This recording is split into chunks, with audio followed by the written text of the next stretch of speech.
কাজে এক, মুখে ভিন্ন। বহুরূপী এক সাংবাদিক খালেদ মহিউদ্দিন। আলোচিত এই সাংবাদিক এখন কার সঙ্গে কাজ করছেন সেটা জানলে চমকে উঠতে পারেন।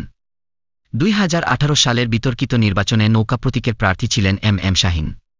সেই নৌকার প্রার্থী শাহীনের মালিকানাধীন সংবাদ মাধ্যম ঠিকানায় কাজ করছেন খালেদ মহিউদ্দিন। তবে শুধু বর্তমান নয়, খালেদের অতীতটাও বিতর্কে ভরা। সেই বিতর্কের ভেতরের খবর খুঁজে বের করেছে বাংলা ব্রডকাস্ট 24।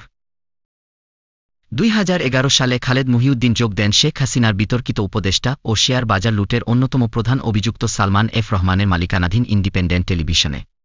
সেখানে দীর্ঘ সময় বিভিন্ন টকশো সঞ্চালনায় আওয়ামী লীগের পক্ষে তার অবস্থান বারবার বিতর্কের জন্ম দিয়েছে। বিতর্কিত সাংবাদিক নাইমুল ইসলাম খান ছিলেন পলাতক শেখ হাসিনার প্রেস সচিব। সেই বিতর্কিত নাইমুল ইসলাম খানের মালিকানাধীন আমাদের অর্থনীতি পত্রিকায় 2010 সালে যোগ দেন খালেদ মহিউদ্দিন, যা তার জীবনের আরেকটি কালো অধ্যায়।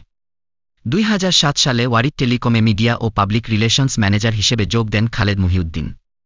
দেশের আলোচিত এই টেলিকম প্রতিষ্ঠানের বিরুদ্ধে রয়েছে রাজস্ব ফাঁকিসহ নানা অনিয়মের অভিযোগ। 2006 সালে খালেদ মহিউদ্দিনের কর্মস্থল ছিল bdnews24.com। এই প্রতিষ্ঠানটির কর্ণধার ও প্রধান সম্পাদক তৌফিক ইমরোজ খালিদির বিরুদ্ধে 2020 সালে অবৈধ সম্পদ অর্জন ও মানি লন্ডারিংয়ের অভিযোগে মামলা দায়ের করে দুর্নীতি দমন কমিশন। এক্সক্লুসিভ সব খবরের জন্য আমাদের চ্যানেলটি সাবস্ক্রাইব করে রাখুন।